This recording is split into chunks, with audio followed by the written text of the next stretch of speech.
محمد وآل محمد اللهم صل على محمد وآل محمد. أعوذ بالله السميع العليم من الشيطان اللعين الرجيم. بسم الله الرحمن الرحيم. الحمد لله الذي هدانا لهذا وما كنا لنهتدي لولا أن هدانا الله لقد جاءت رسل ربنا بالحق والصلاة والسلام على النبي الأمي العربي المكي المدني العبد المؤيد المصطفى الأمجد المحمود الأحمد القاسم محمد.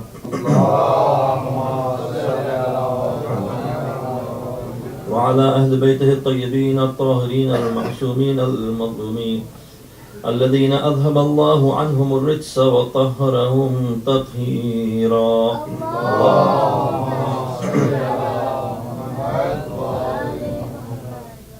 أما بعد فقد قال الله الحكيم في كتابه المجيد وقوله الحق وهو أصدق القائلين. أعوذ بالله من الشيطان الرجيم.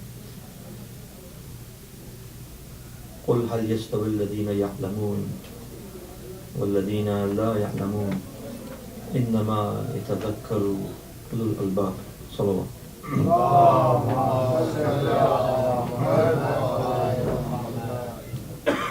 یہ گفتگو موضوع ولایت سے متعلق رہی ہے پہلی رات سے، اور ولایت جو رشتہ ہے پروردگار عالم کا اپنی ان مخلوقات کے ساتھ کہ جو خود کو خدا کے حضور محتاج اور فقیر اور نیاز مند پاتے ہیں، اور اس کی ہدایت اور اس کی روزی معنوی اور مادی روزی، ہر قسم کی روزی سے بہرہ مند ہوتے ہیں اور ہونا چاہتے ہیں، اور اس سیدھے راستے کی طرف جو ان آیات پروردگار کے ذریعے انسان تک پہنچتی ہیں، وہ اللہ کے ایک ولی اور ایک جانشین اور ایک خلیفہ اور ایک امام کے تابع ہو جاتے ہیں، اور اپنی مرضی کو اس امام اور اس معصوم کی مرضی میں ڈھال دیتے ہیں، اور خود کو اس امام کی رہبری میں فدا کر دیتے ہیں، اور اس فدا کرنے کے نتیجے میں وہ پروردگار عالم کی ولایت کے درجے تک پہنچ جاتے ہیں۔ ولایت ایک سلسلہ ہے، ایک سفر ہے،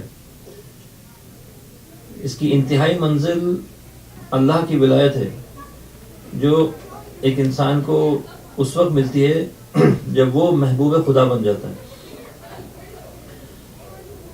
خدا کا محبوب انسان اسی وقت بنتا ہے جب انسان خدا کے سامنے ایک مکمل عبد کی حیثیت سے ہو، ایک بندے کی حیثیت سے، اور اس کی کوئی انا نہ ہو، اس کی کوئی ایسی مرضی نہ ہو جو خدا کی مرضی کے مطابق نہ ہو۔ یہ چیز حاصل کرنا بہت مشکل ہے، کہنا آسان ہے۔ خاص طور پہ اس دنیا میں جب ہم رہتے ہیں، ہمیں انفرادی، اجتماعی، فکری، اخلاقی، عملی امتحانات کا سامنا ہے۔ ہر لمحے ہمیں کوئی ایک راستہ منتخب کرنا ہے، ہر لمحے ہمیں سوچنا ہے ہمیں کیا بات کہنی ہے، ہر لمحے ہمیں سوچ کر کوئی قدم اٹھانا ہے۔ یہ عمل، یہ فکر، یہ خیال، یہ سوچ، یہ صفت، یہ نیت یا تو خدا کی مرضی کے مطابق ہے اور یا نہیں ہے۔ اگر مطابق ہے تو اسے کہتے ہیں صراط مستقیم، اور اگر مرضی الہی کے مطابق نہیں ہے تو یہ وہ سارے گمراہی کے راستے ہیں. اور چونکہ انسان اپنے ہر عمل اور فکر اور اپنے خلفیات، اپنے اخلاقیات میں خدا کی مرضی کو سمجھ نہیں سکتا اس وقت تک کہ کسی ایسی شخصیت کا تابع نہ ہو جائے کہ جس نے اپنے فکر، اپنے اخلاق، اپنے عمل میں خدا کی مرضی کے مطابق زندگی گزاری ہو ہر لمحے. اس لیے جب تک ایک انسان اپنے زمانے میں، اپنی زندگی میں کسی امام کو نہ پہچانے کہ جسے اللہ نے مقرر کیا ہو، اس وقت تک وہ راہ فلاح حاصل نہیں کر سکتا. فلاح کامیابی وہ کہتے ہیں. لفظ جو فلاح کا لفظ ہے وہ کامیابی ہے. آپ کسی سے پوچھیں آپ کیا چاہتے ہیں، لوگ کہیں گے ہم ایکسلنس، کامیابی چاہتے ہیں. عربی میں فلاح کا لفظ ہے کامیابی. کامیابی سے بڑھ کے اور کوئی چیز نہیں ہے. یعنی آپ جو بھی کامیابی کا تصور ہو کامیابی ہے. کامیابی انتہائی اور حقیقت میں جو کامیابی ہے وہ ہے جو ایک انسان قرب الہی میں پیدا کرتا ہے. اللہ تبارک و تعالیٰ کی محبت میں انسان جو انتہائی منزل پیدا کرتا ہے وہ یہ کہ راضیتاً مرضیہ ہو جاتا ہے. یعنی خدا سے انسان راضی ہو جاتا ہے، اس کی مشیت سے. اس کو خدا پر کوئی اعتراض نہیں ہوتا، کوئی بھی اعتراض. کوئی بھی حادثہ گزر جائے، روزی ملے کم زیادہ، بیمار ہو صحت مند ہو، کیسے امتحان میں پڑھے یا نہ پڑھے، آسائش ہو یا سختی ہو، دعا قبول ہو جس شکل میں وہ چاہ رہا ہے یا نہ ہو، زندگی اپنی مراد کے مطابق ہو یا نہ ہو، انسان نہ اس کے لب پر نہ اس کے دل میں کوئی شکایت یا کوئی شکوہ اللہ کے حضور نہیں ہوتا. اور اس کے بعد انسان جب اس مقصد تک پہنچ جاتا ہے، اس منزل تک، تو پروردگار عالم کی نظر میں بھی وہ محبوب ہو جاتا ہے. کیونکہ اللہ کسی سے محبت کرے گا نہیں جب تک کہ وہ شخص کمال کی منزل پر نہ ہو اور اس کی مرضی کے مطابق زندگی نہ گزارے. جو شخص اللہ تبارک و تعالیٰ کی مرضی کے مطابق زندگی گزارے وہ محبوب الہی ہوگا. جو اس کی مرضی کے مطابق زندگی نہیں گزارے گا خدا کا محبوب ہو نہیں سکتا. اللہ تعالیٰ کی معرفت اور بندگی، یہ دو حقوق ہیں خدا کے. انسان کی ذمہ داریوں میں کل جیسا عرض کیا کہ پہلی ذمہ داری ہے انسان کی اللہ کے حضور، وہ اس میں دو شاخیں ہیں. ایک ہے اس کی معرفت اور دوسری ہے اس کی بندگی اور اطاعت. معرفت میں سمجھنا بھی شامل ہے اور اس کو درک کرنا دل سے وہ بھی شامل ہے. عقل کا بھی کام ہے اور دل کا بھی کام ہے. یہ دونوں چیزیں اس میں شامل ہیں. صلوات پڑھی محمد.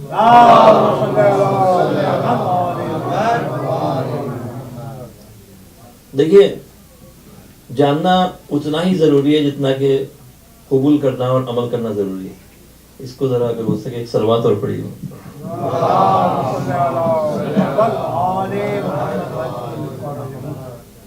یہ نہیں ہو سکتا کہ آپ کہیں میں تو دل سے مانتا ہوں اور کوئی سمجھ ہی نہ ہو. کوئی سمجھ ہی نہ ہو کہ میں دل سے مانتا ہوں، میرا ایمان کامل ہے، اور اگر آپ اس سے سوال پوچھیں تو اس کے بعد جواب نہ ہو. آپ میری طرف توجہ کریں، یہ کوئی اہم چیز نہیں. صلوات پڑھی محمد باب.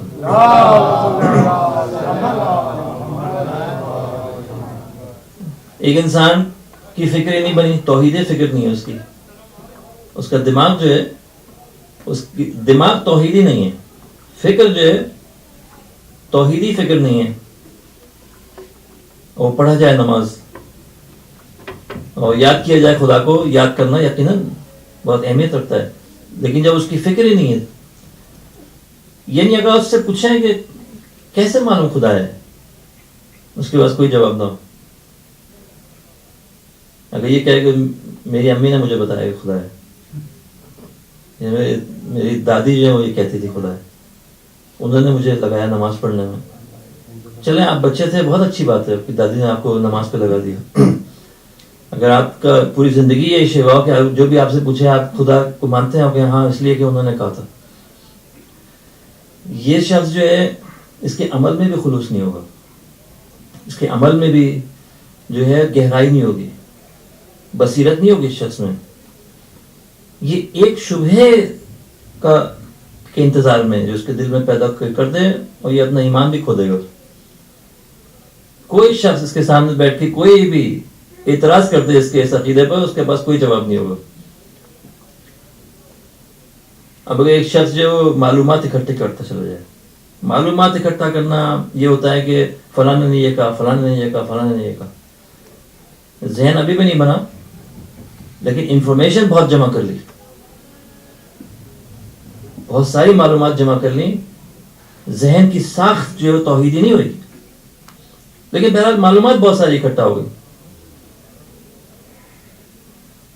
بہت سارے واقعات سن لیے، لیکن ذہن نہیں بنا توحیدی. معیار جو ہے وہ اس میں خدا شامل نہیں ہے، مرکزیت نہیں رکھتا خدا. اللہ جو ہے وہ مرکزیت نہیں رکھتا، اور ذہن جو ہے وہ مستحکم نہیں ہوا، ذہن ابھی اتنا مضبوط نہیں ہوا کہ وہ اعتراضات اور شبہات کے مقابلے میں جم کے کھڑا ہو سکے اور بات کو ثابت کر سکے. جب اس سے کوئی پوچھے کہ آپ خدا کو کیسے مانتے ہیں، اس کے 2-3 اعتراض کرے. میں اس وقت یہاں کوئی اعتراضات نہیں پیش کرنا چاہ رہا، شبہات اعتراضات جو توحید پر ہوتے ہیں، خدا پر ہوتے ہیں، اس سوسائٹی میں تو خیر کامن سی بات ہے، عام سی بات ہے. آپ بچپن میں آپ نے سیکھی چیز کہ خدا ایک ہے، آپ اسکول گئے، دوستوں بچوں نے آپ کو ادھر ادھر سے 4 اعتراضات بتائے کہ بھئی یہ خدا ہے تو یہ کیوں ہے، فلاں ہے تو وہ کیوں ہے. الجھ گیا ذہن.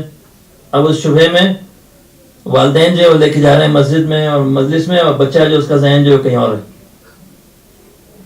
ذہن نہیں بنا نا.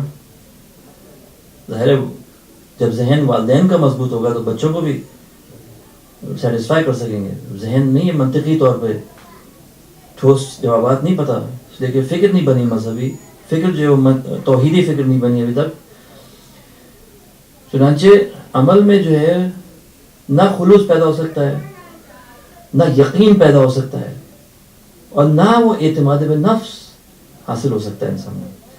جب انسان کے ذہن میں شبہ ہو، فرض کرے کسی نے ڈال دیا کہ بھئی یہ دنیا میں اتنے آفات ہیں، اتنے حادثات ہو رہے ہیں، اتنے، تو خدا کیسا ہے؟ اب اس شبہ میں آپ زندگی گزار رہے ہیں. یا ایسے اور بھی پیچیدہ قسم کے سوالات. اب یہ شخص جو اس کو وہ اعتماد ہوگا اپنے اوپر، اگر اس سے کہا جائے آپ ذرا کھڑے ہو کے گفتگو کیجیے توحید پہ، اور آڈینس جو ہے ان میں کہیں کہ آپ ذرا اس پہ سوالات پوچھیے ان سے، یہ شخص اعتماد کے ساتھ کھڑا ہو سکتا ہے بات کرنے کے لیے؟ جس کے ذہن میں خود ابھی مسئلہ حل نہیں ہوا ہے. یہ شخص اگر عمل کرے گا، کیا اس کے عمل میں وہ یقین ہوگا، یا اپنی جان کی بازی لگا سکتا ہے اس بات کے پیچھے جس کو وہ کہہ رہا ہے اپنی زبان سے؟ اس شخص کے اخلاق میں، اس کے عمل میں، اس کی نیت میں، اس کے جذبے میں، اس کا جذبہ وہ فولادی جذبہ ہو سکتا ہے جیسے ہم ان راتوں میں جن کا ذکر کرتے ہیں جن لوگوں کا؟ نہیں ہو سکتا ذکر. انسان جس میں خود یقین نہیں ہے وہ کیسے یقین سے عمل کر سکتا ہے؟ کیسے وہ اپنے اختیار کے مطابق صحیح فیصلے کر سکتا ہے؟ ایک جوان کا واقعہ ہے، محدث کاشانی نے لکھا ہے کہ ایک نوجوان تھا، وہ مسجد جایا کرتا تھا اور عبادت میں، راز و نیاز میں. تو اس نے محسوس کیا کوئی لڑکی جو روز اس سے آ کے دروازے کی مسجد کے ادھر کھڑے ہو کر اس کو گھور کے دیکھتی ہے تھوڑی دیر روز. اس نے 2-3 دن تک یہ ہوا. تو یہ ایک دن مسجد سے نکلنے کا اس نے کوئی لڑکی آ کے اس کا راستہ اس نے روکا کہ جناب آپ سے مجھے کچھ کام ہے.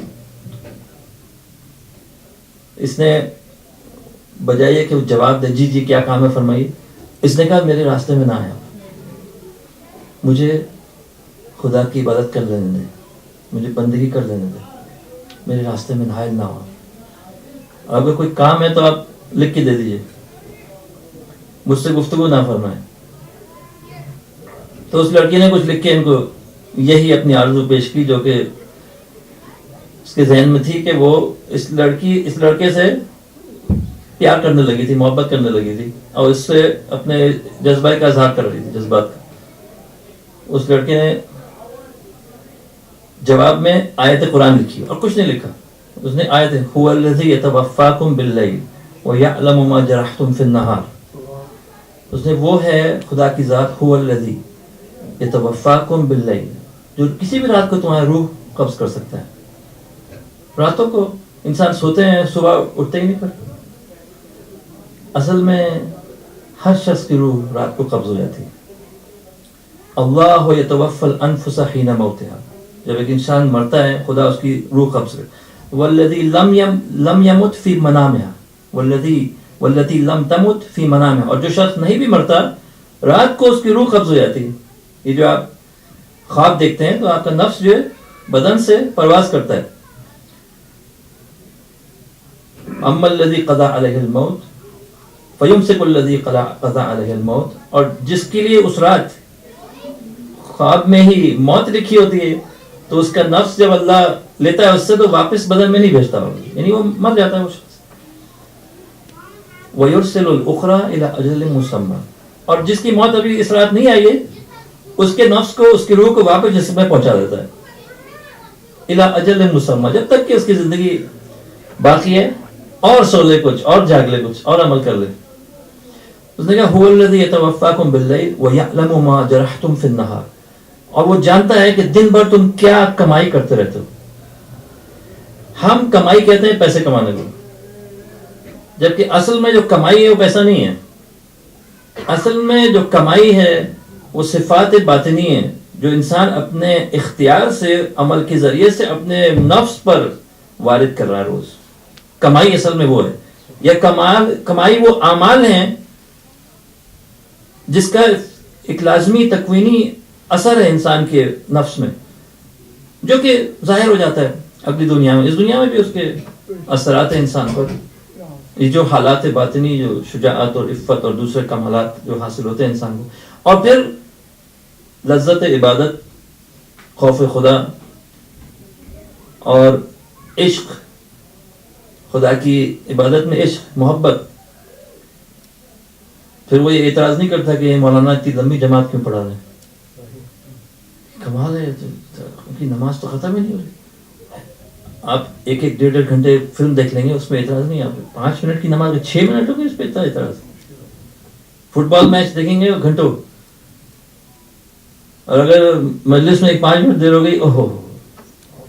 انشاءاللہ یہاں ایسا کوئی نہیں ہے، لیکن یہ کہ یہ ہے، دیکھا جائے تو آپ دیکھیں جس چیز میں تفریح اور سرگرمی ہوتی ہے زیادہ انسان کا دل اس میں لگتا ہے. کیوں اس میں سرگرمی نہیں ہے؟ عبادت میں عشق نہیں ہے. عشق ہوگا تو انسان پہنچے گا. انسان محبت ہے کسی سے، آپ محبت ہے تو اس سے ملنے جائیں گے آپ. سکون، ارحنا یا بلال. رسول اکرم جب نماز کا وقت قریب آتا تھا، اذان کا وقت جیسے ہی آیا، آپ فرماتے ہیں ارحنا یا بلال، بلال ہمیں راحت کرو، یعنی اس اذیت سے نکالو ہمیں.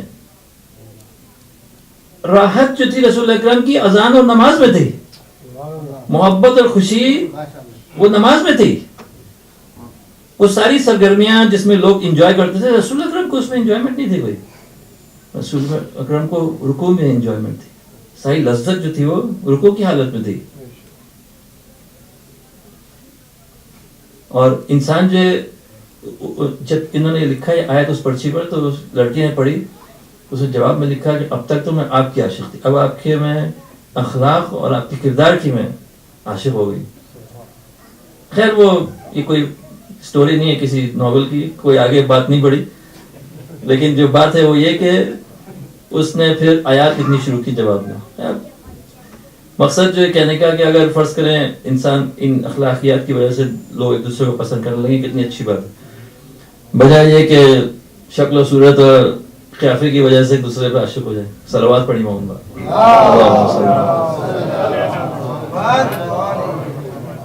تو یہ توحید کی وہ منزل، یعنی ایک تو پہچاننا، دوسرا عمل کرنا. آپ پہچانیں گے، اور پہچاننا بھی کس طرح سے؟ دیکھیے آپ، ایک تو یہ کہ آپ نے منطقی طور پہ بات کی، ایک یہ کہ آپ نے خدا کی نشانیوں کو دیکھا، آپ نے دنیا کو دیکھا، آپ نے کائنات کو دیکھا، آپ نے اپنی زندگی کو دیکھا، اپنی زندگی کے تجربات میں آپ نے خدا کو محسوس کیا. آپ نے دیکھا کہ آپ جب اچھے کام کرتے ہیں تو آپ کی زندگی میں خوشی آ جاتی ہے.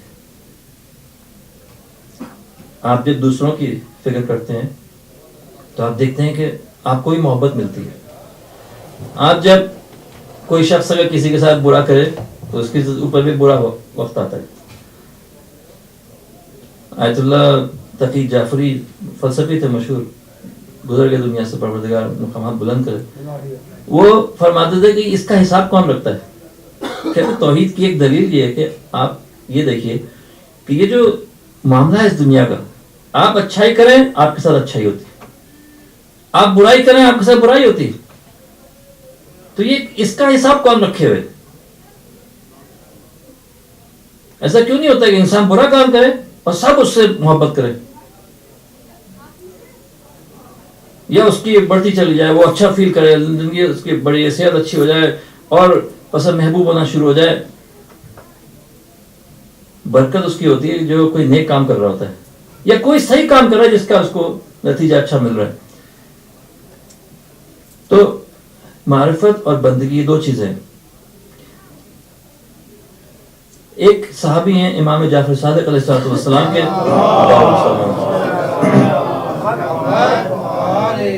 یونس ابن ذبیان, بہت عبادت گزار.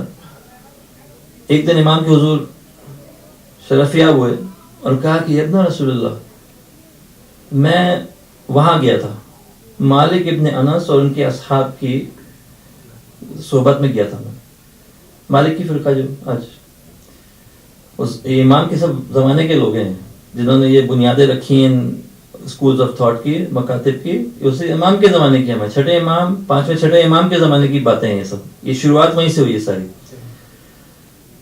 تو میں نے یہ دیکھا کہ یہ لوگ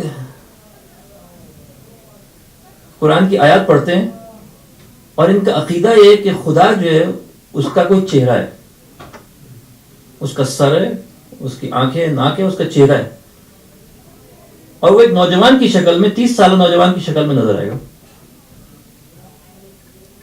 اور قرآن کی آیات سے دلیل پیش کرتے ہیں, قرآن کی آیات سے دلیل پیش کرتے ہیں. مثلا قرآن کی آیت میں یا ابلیس ما منعک ان تسجد, اے ابلیس تم نے سجدہ کیوں نہیں کیا؟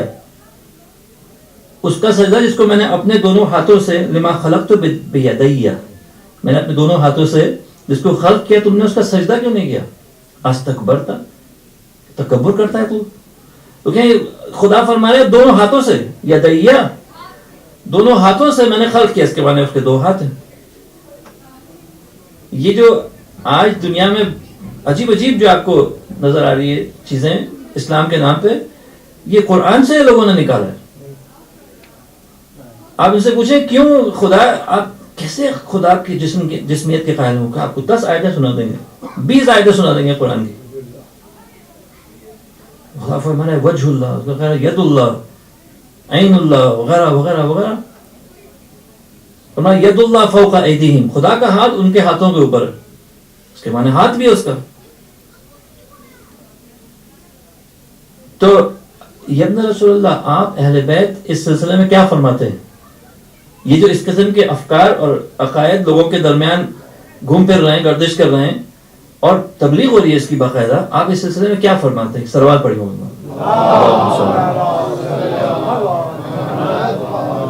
امام کسی تکیے سے یا دیوار سے ٹیک لگائے بیٹھے تھے, جب یہ سوال سنا اٹھ کے سیدھے بیٹھ گئے اور آپ نے فرمایا اللہم عفوک عفوک, بار اللہ معاف فرما, معاف فرما.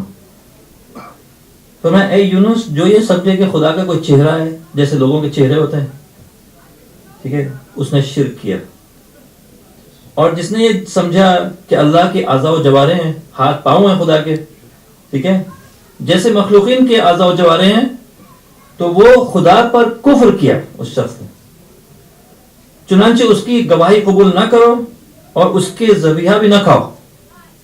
ایسے شخص کا, ایسے مسلمان کا جو سمجھتا ہے کہ خدا کے اعضاء و جوارح ہیں جس میں وہ خدا کی عمر کا تعین کر رہا ہے, خدا کے لیے آنکھیں اور چہرہ بتا رہا ہے, ٹھیک ہے, ایسے مسلمان جو شخص اپنے آپ کو مسلمان بھی کہے, ایسے شخص کے ہاتھ سے کھانا نہ کھاؤ. یعنی ذبیحہ, اس کا ذبیحہ جو ہے وہ ذبیحہ نہیں ہے, حلال نہیں ہے, اور نہ اس کی گواہی قبول کی جائے کسی بھی مسئلے میں,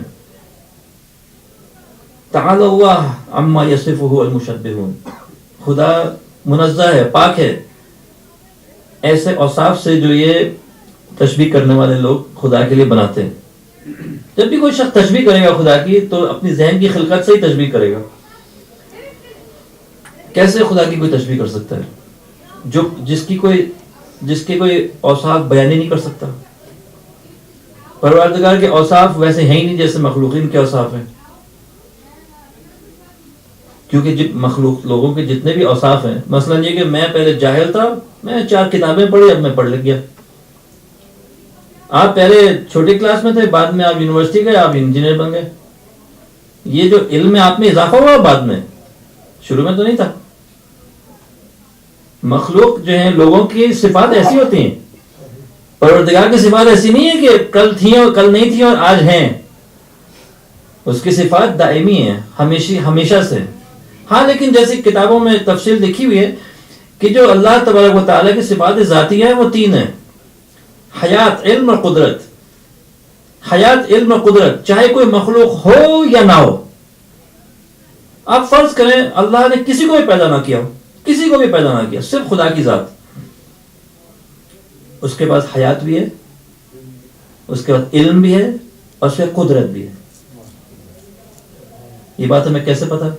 اس لیے کہ ہمیں اس نے حیات دی ہے۔ اگر اس کے پاس حیات نہیں ہوگی تو ہمارے پاس کہاں سے زندگی آ جائے گی؟ اس نے ہمیں قدرت دی ہے، قادر بنایا ہمیں۔ اگر اس کے بعد قدرت نہیں ہوتی تو ہمیں کیسے قدرت مل جاتی؟ ٹھیک ہے، اس کے پاس علم ہے، علم نہ ہوتا تو ہماری خلقت کیسے کرتا ہوگا؟ ہمیں علم کیسے دیتا ہے؟ رسول کو علم کیسے دیتا ہے؟ صلی اللہ علیہ وآلہ وسلم۔ پھر امام نے فرمایا کہ اللہ کا چہرہ جو ہے اس کے انبیاء اور اولیاء ہیں۔ فوجہ اللہ انبیاءہ و اولیاءہ۔ اللہ اپنا چہرہ کسی کو دکھانا چاہے تو اپنا چہرہ تو نہیں ہے اس کا، کوئی وہ جسم ہی نہیں ہے اس کا، تو وہ جس صورت میں لوگوں کے سامنے اپنی صفات کا جو مظہر پیش کرتا ہے لوگوں کو، وہ پیغمبر خدا ہیں، ہر زمانے کا نبی۔ اور اگر نبی جو گزر جائے دنیا سے جیسے کہ آج ہم ہیں تو اللہ کا ولی۔ یہ خدا کی صفات کا آئینہ ہوتا ہے، اس کی مرضی کو اس دنیا میں عملی جامہ پہناتا ہے اور اس کی تعلیم کو لوگوں تک پہنچاتا ہے۔ وہ ساری صفات، وہ خوبیاں جو انسان کو خدا سے قریب کرتی ہیں۔ قریب کرنے کا مقصد یہ نہیں ہے خدا کسی جگہ پر ہے اور ہم اس سے قریب ہو رہے ہیں۔ قریب سے مراد یہ کہ آپ جو ہیں وہ خدا کی جیسی صفات اپنے اندر پیدا کریں، ٹھیک ہے، اور اپنے سے نقص جو ہے وہ مٹاتے چلے جائیں، کامل ہوتے چلے جائیں۔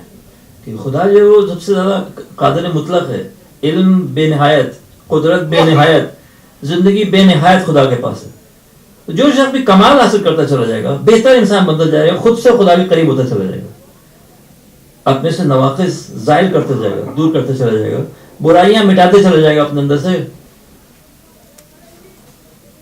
وہ ساری شر جو ہے نکالتا چلا جائے گا اپنے اندر سے، خیر جو کہ وجود ہے وہ پیدا کرتا چلا جائے گا۔ وجود کامل جو ہے وہ خدا کی ذات ہے صرف، اور اس کے علاوہ کسی کو اپنا وجود نہیں ہے۔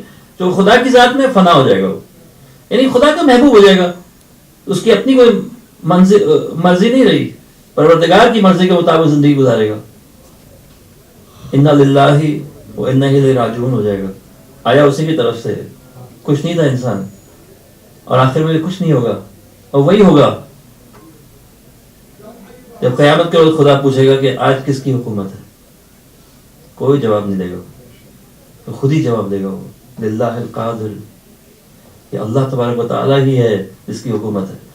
یہ لوگ محسوس نہیں کرتے تھے، جانتے نہیں تھے، درک نہیں کرتے تھے، قیامت کے روز اس چیز کا احساس کریں گے، اس کو شعور سے اعتراف کریں گے، دیکھیں گے کہ اب کسی کی حکومت نہیں۔ اس دنیا میں سارے دعوے حکومت کے جو کرتے تھے جھوٹے تھے، اپنی قدرت کے، اپنے علم کا اظہار، اپنے سب چیزیں جو تھیں وہ اپنی طرف نسبت دیتے تھے۔ تو اسے پتہ چل جائے گا کہ، اور یہ آج جوادی عاملی نے، آیت اللہ نے ایک جگہ لکھا ہے اپنی کتاب میں، انسان جو دنیا سے جا رہا ہوگا نا، تو دنیا سے جاتے وقت وہ خدا سے یہ کہے گا، اے خدا جو کچھ بھی بھلائی تھی میری زندگی میں وہ تیری تھی، اور جو کچھ بھی برائی تھی وہ میری تھی۔ یہ اعتراف ہر انسان اس دنیا سے جاتے وقت یہ اعتراف کرے گا، اے خدا جو بھی اچھی چیزیں ہوئی میری زندگی میں وہ تیری تھی، میری نہیں تھی. وہ دیکھے گا ہی نہیں اپنے آنکھوں سے. ہنگامے مرگ، موت کے وقت انسان مشاہدہ کرے گا حقیقت کو اپنی زندگی کی، جو گزری زندگی سب خلاصہ دیکھے گا کہ جتنی اچھی چیزیں وہ تو میری نہیں تھی، خدا کی تھی. میں نے بھی جو اچھے کام کیے اس میں میری کوئی عظمت یا بڑائی نہیں تھی. ہاں میری برائیاں جو تھی وہ میرے خدا سے دور ہونے کی وجہ سے یہ مجھ سے منسوب ہے، یہ میرے غلط اختیار کا استعمال تھا جو میں نے خدا سے اپنے آپ کو دور کیا. صلوات پڑھی ہوں.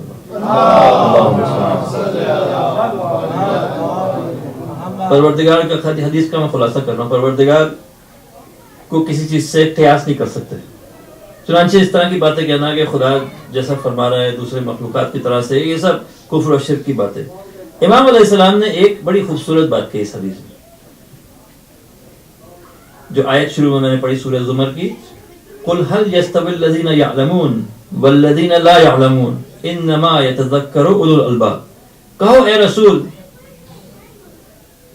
جو لوگ جانتے ہیں کیا وہ برابر ہیں ان کے جو نہیں جانتے؟ کیا جاننے والے اور نہ جاننے والے برابر ہیں؟ انما يتذكر اولو الالباب، صرف صاحبان عقل ہیں جو باتوں کو سمجھتے ہیں اور درک کرتے ہیں. انما يتذكر اولو الالباب، تذکر فہم سے بڑھ کر ہے. فہم سمجھنا ہے، سمجھنے کے بعد درک کرنا، دل میں اتار لینا، صرف صاحبان عقل کا یہ طریقہ ہے، صرف وہ پہنچتے ہیں ان بات. امام نے فرمایا کہ الذین یعلمون، ہم اہل بیت ہیں. جاننے والے، جو کل پروردگار فرمایا جاننے والے اور نہ جاننے والے کیا برابر ہیں؟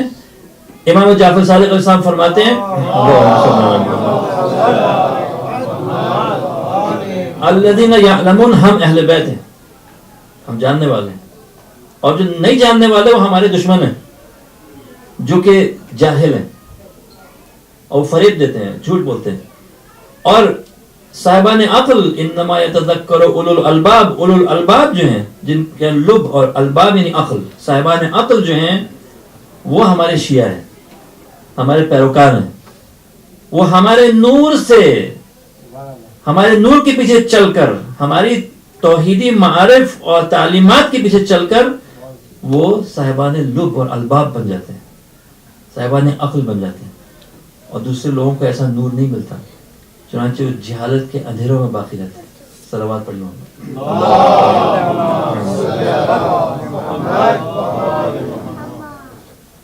ظاہر حدیث میں بڑی گہرائی اور بڑی یعنی مٹھاس ہے. یہ ارادے ہیں بھی ایسی کہ انسان یعنی یہ ولایت کے جلوے دیکھے.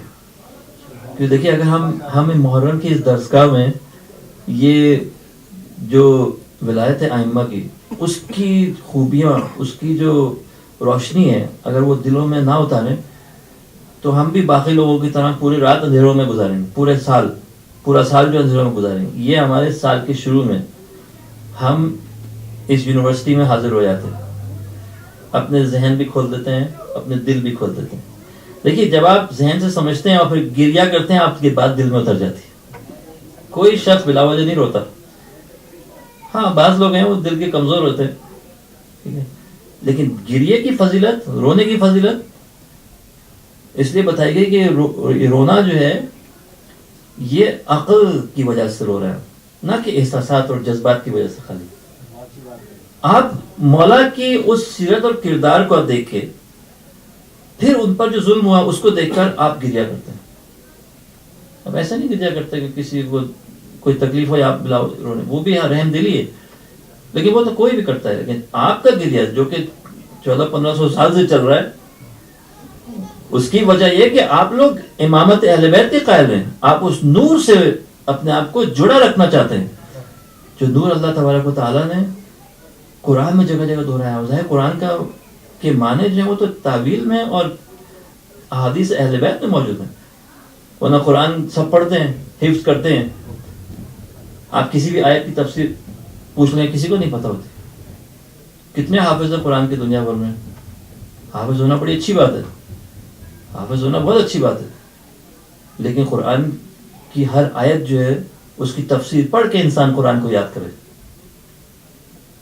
سلسلے میں جو معارف ہیں جو اہل بیت علیہ السلام نے دیے ہیں ان آیات کے سلسلے میں، وہ پڑھ کے سمجھ کے پھر حفظ کرے. تو یہ جو ہے نور ہے، یہ نور ہے، یہ روشنی ہے جو انسان کے دل کو منور کرے. صلوات پڑھی محمد.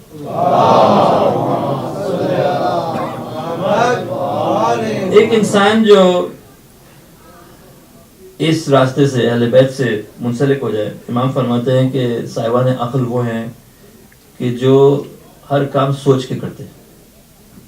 وہ ان کا جو یہ ہماری حدیث کی کتابوں میں جو پہلا چیپٹر ہے، پہلا باب ہے، وہ کتاب العقل ہے، کتاب العقل والجہل. یہ نہیں کہ کتاب الصلاۃ فصل، کتاب الزکوٰۃ، کتاب الحج نہیں ہے. پہلا چیپٹر جو حدیث کا، حتیٰ کہ کتاب التوحید بھی نہیں ہے، کتاب العقل والجہل ہے. تمیز لوگوں کی جو ہے عقل سوچنے میں اور بے سمجھے ہوئے کام کرنے میں، یہ فرق ہے لوگوں کے درمیان. انسانوں کے درمیان امتیازات جو ہیں، کوئی انسان بڑھتا رہے کوئی پستا رہے، وہ اس وجہ سے نہیں کہ زیادہ نماز پڑھتا ہے یا زیادہ کیا کرتا ہے. وہ اس وجہ سے ایک آدمی کی بہتر سوچتا ہے، وہ صحیح اس کی جو سوچ کا جو آؤٹ کم ہے، فکر، وہ بہتر ہے دوسرے کی فکر سے. ایک انسان دیکھتا ہے کائنات کو، دیکھتا ہے کہ یہ جو اتنی منظم کائنات ہے، ٹھیک ہے، یہ خود سے ہو سکتی ہے وجود میں، خود سے آ سکتی ہے وجود میں. اس سمپل سی بات کو وہ غور کرتا ہے. اس کے اوپر مرتبے ہیں اس معاملے کو سمجھنے کے، کئی مرتبے، 6-7 مرتبے ہیں توحید کے جو استدلالات ہیں، 6-7 مرتبے ہیں. لیکن بالکل بنیادی سطح ہے کہ انسان دیکھیے کیا منظم ہے، یہ خوبصورت مچھلیاں ہیں، یہ خوبصورت درخت، یہ ستارے، یہ موسم، یہ نظام بدن کا کس طرح ہم آہنگ ایک دوسرے سے، مختلف جسم کے اندر جو یہ سسٹمز چل رہے ہیں ایک دوسرے سے کس طرح، موسم کا بدلنا، پودوں کا، درختوں کا اگنا، آپس میں کس طرح ایک دوسرے سے ملے ہیں. آپ کی ضروریات کا اس دنیا سے کتنی ہم آہنگی ہے. آپ جس طرح کی ضروریات ہیں دنیا میں وہی چیزیں موجود ہیں.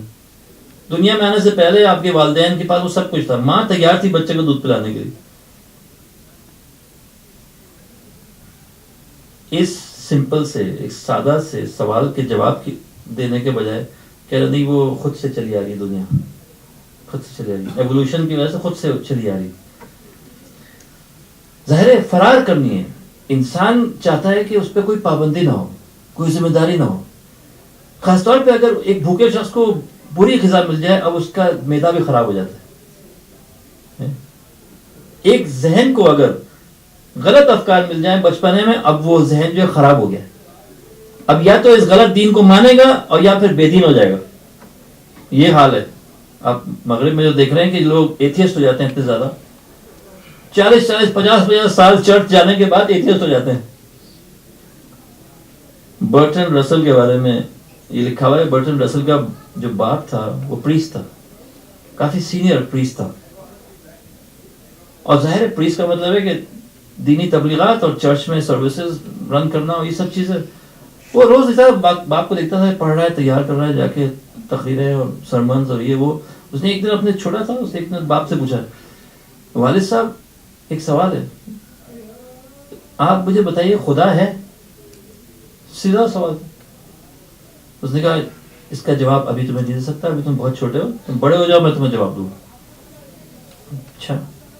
کچھ سال گزر گئے، رسل نے پھر اپنے والد صاحب سے کہا کہ اب میں ہائی اسکول میں آ گیا ہوں، اگر آپ پوچھ سکے مجھے بتائیے کیا خدا ہے؟ اس نے کہا نہیں ابھی بہت جلدی ہے، تم اپنے پاؤں پر کھڑے ہو جاؤ، خود سوچنے کے قابل ہو جاؤ، پھر میں تمہیں بتاؤں.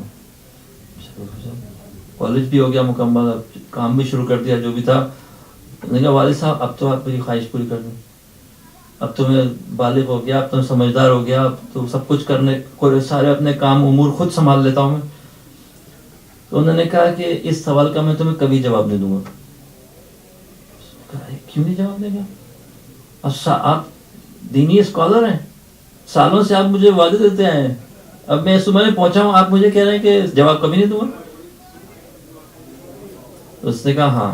باپ نے کہا کہ میں نہیں جواب دوں گا. اس کی وجہ ہے. کیا وجہ ہے؟ اس کی وجہ ہے کہ اگر میں کہوں گا خدا ہے تو پوچھو کہ خدا کو کس نے بنایا، اور اس کا میرے پاس کوئی جواب نہیں. اتنا کھوکھلا ایمان تھا اس شخص کا کہ سمپل سا جواب جو تھا وہ پریسٹ نہیں دے سکا اپنے بیٹے کو. اس کو پوری زندگی اس شبہ میں پھنسا رہا ہو کہ خدا کس نے بنایا. یعنی پہلے اپنے ذہن میں یہ فرض کر لیا کہ خدا کو بھی بنایا جاتا ہے, اور پھر یہ سوچ رہا ہے کہ کس نے بنایا ہوگا. خدا نہیں ہوگا تو کچھ بھی نہیں ہوگا. ہم اور آپ ہیں اس لیے کہ خدا ہے. اس دن سے یہ شخص ملحد ہو گیا. اس دن سے برٹن رسل جو تھا اس نے بھی چھوڑ دیا دین مذہب کو. اور یہ جو سینکڑوں کتابیں لکھی دین کے خلاف اور یہ سب اعتراضات اتنے سارے, ایک غلط تربیت کی وجہ سے. ایک باپ ہے جو درس دے رہا ہے دین کا, اپنے بیٹے کو اس نے دین سے الگ کر دیا. یہ دیندار لوگ ایسے ہوتے ہیں, ان کو اتنی سی ان کو کھوکھلا ان کا دماغ ہوتا ہے, ان کو یہ تک نہیں پتا کہ مثلا اس سوال کا کیا جواب ہے. خدا پہ ایسے مانتے چلے ہیں صرف اس لیے کہ بائبل میں لکھا ہوا ہے. یہ تو کوئی ایمان نہیں ہے. جب مولا سید الشہداء امام حسین علیہ الصلوۃ والسلام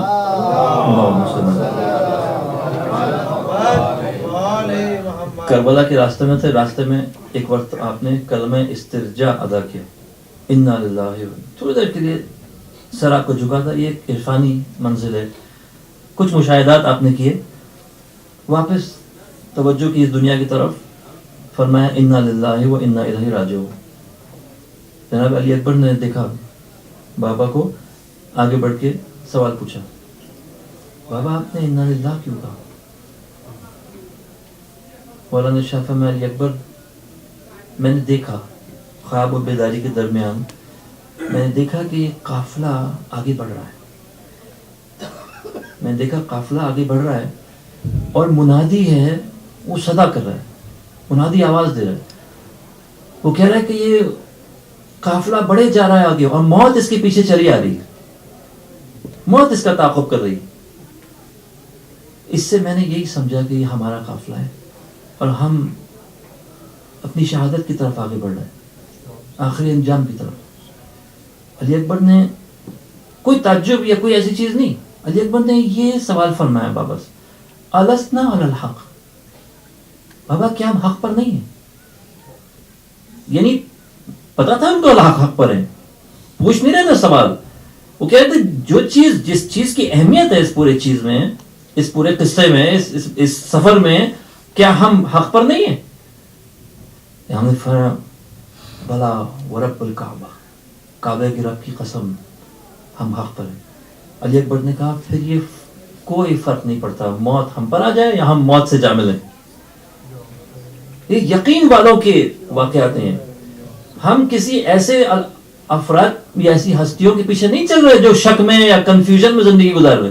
ہم ساری ان ہستیوں کے پیروکار ہیں جن سے پوچھا گیا کیا آپ نے اس رب کو دیکھا جس کی آپ پرستش کرتے ہیں؟ مولا علی نے فرمایا میں اس پروردگار کی پرستش نہیں کرتا جس کو میں نے دیکھا نہ ہو, لیکن میں نے ان دو آنکھوں سے نہیں دیکھا, میں نے دل کی آنکھوں سے دیکھا.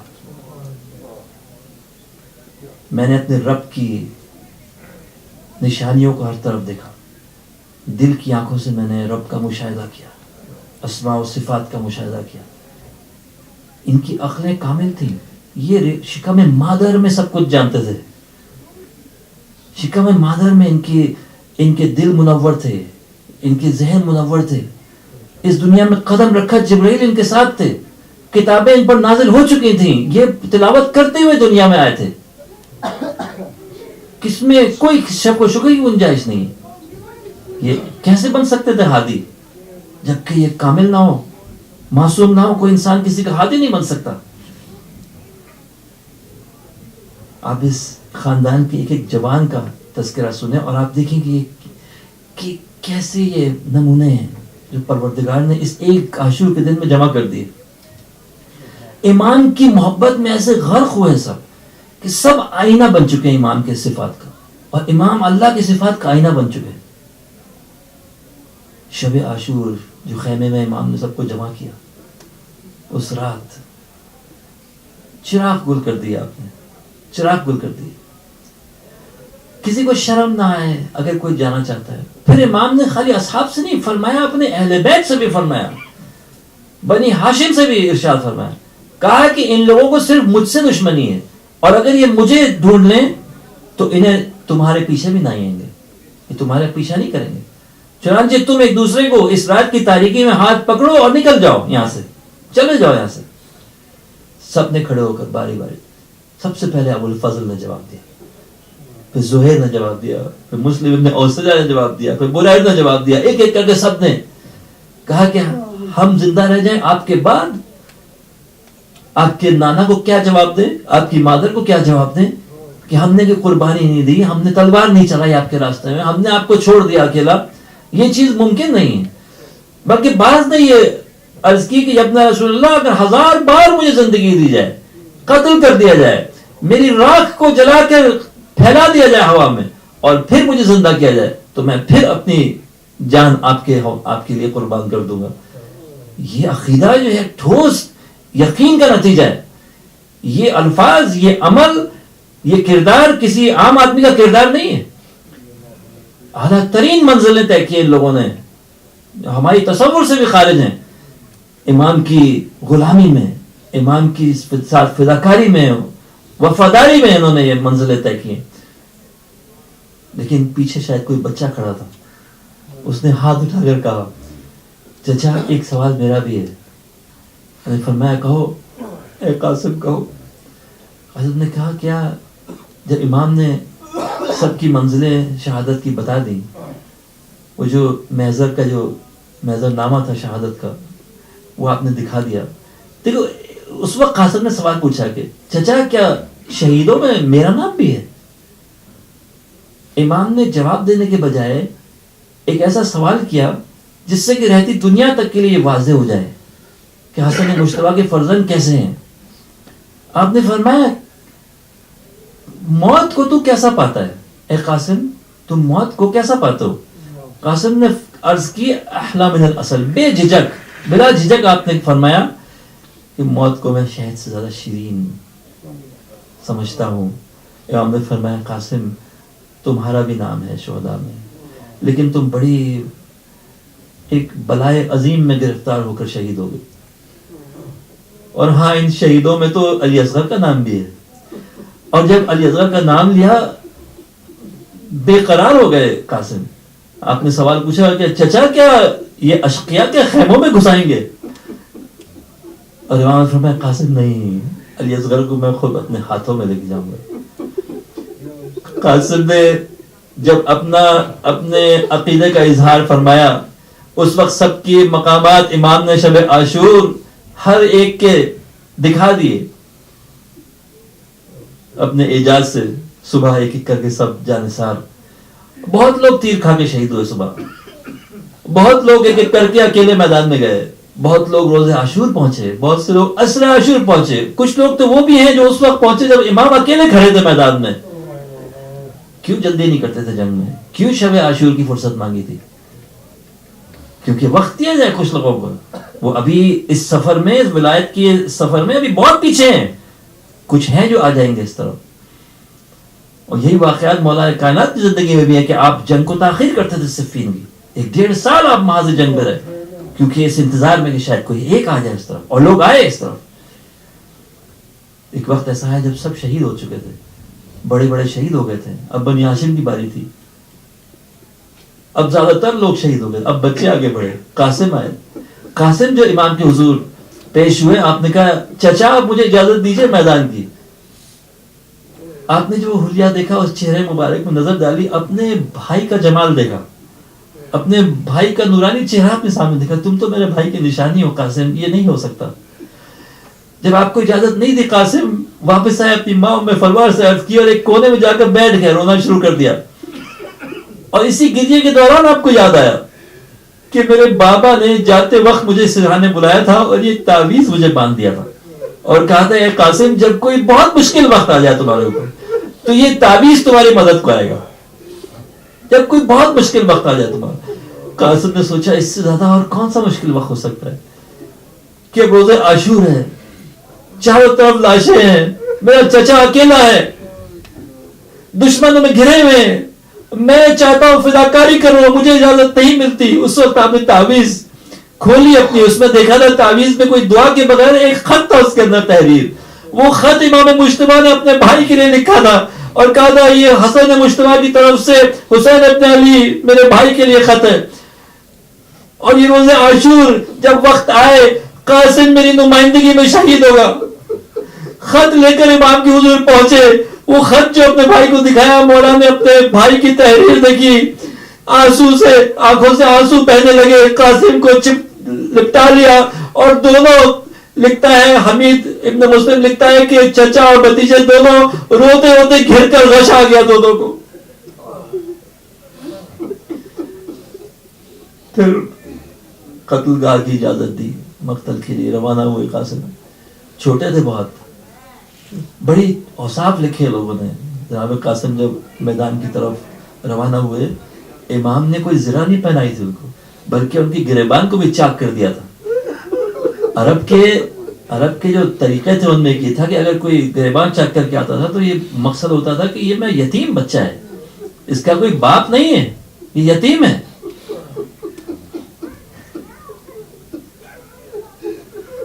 قاسم گھوڑے پر بیٹھے، آپ کے پاؤں بھی نہیں پہنچ پا رہے تھے رکاب تک، لیکن آپ نے رجز پڑھے اس لشکر کے مقابلے میں۔ آپ فنون حرب میں جناب عباس کے شاگرد تھے، اور آپ یوں ہی شہید نہیں ہو گئے، آپ کے سامنے بڑے نامی گرامی پہلوان آئے اور بڑا سخت ڈٹ کر مقابلہ کیا آپ نے، اور آپ کی ماں بھی دعائیں دے رہی تھی۔ لیکن میں عرض کروں گا کہ ایسا وقت آیا قاسم پر کہ وہ لڑتے لڑتے تھک چکے تھے۔ اس وقت کچھ لوگوں نے پیچھے سے آپ پہ نیزے سے وار کیا، تیر آپ پر چلائے۔ جناب قاسم چھوٹے ہیں لیکن گھوڑے پر سوار ہیں، لوگ ان کو اتار نہیں پا رہے ہیں گھوڑے سے، بہت سے نیزہ بردار آ گیا ہے تاکہ نیزوں سے آپ کو گھوڑے پر سے نیچے اتاریں۔ جب یہ مرحلہ ہے آپ نے آواز دی ہے چچا میری مدد کو آئیے، امام علیہ السلام عقاب کی طرح تیزی سے میدان کی طرف جمع ہوئے۔ وہاں جو گھمسان کا رن پڑا تو اس بدن مقدس کی گرفت تھا جس کو وہ کفار آ کر چھیننا چاہ رہے تھے، اور امام اس کا دفاع کر رہے تھے، یہاں تک کہ گھوڑے چاروں طرف سے ایسے دوڑے کہ قاسم کی آوازیں رشیوں وغل میں دب گئی۔ ایک وقت ایسا ہے کہ امام قاسم کے کنارے جب پہنچے تو وہ حال دیکھا، امام سر جھکا کے کھڑے ہیں وہاں پر، قاسم کے لاشے کو دیکھ رہے ہیں اور کہہ رہے ہیں بڑا سخت ہے علی ابن ابی طالب پہ، بڑا سخت ہے حسن مجتبیٰ پہ، بڑا سخت ہے تیرے چچا کے لیے کہ تو مدد کے لیے پکارے اور وہ وقت پہ نہ پہنچ سکے۔ اب کیسے قاسم کو اٹھائے مولا؟ جب قاسم کو آپ نے لاشے کو اٹھایا تو آپ نے اپنے منہ سے لگا لیا تھا، لیکن آپ کی ٹانگیں زمین پر رگڑ کھاتی ہوئی آ رہی تھی۔ لکھنے والوں نے لکھا کہ گھوڑوں کی ٹانپوں نے قاسم کا وہ حال کر دیا تھا کہ آپ کا قد بالا کی قد سے بڑھ چکا تھا۔ اللہ لعنت اللہ علی القوم الظالمین۔ بارگاہ امام کی ظہور میں تعظیم فرما، زیارت کربلا کی توفیق عطا فرما، باراللہ گناہوں کی مغفرت فرما، گزشتگان پر رحمت نازل فرما، باراللہ علماء اسلام علماء ربانی کی حفاظت فرما، مراجع تقلید و رہبر انقلاب کی عمر دراز فرما، یا حسین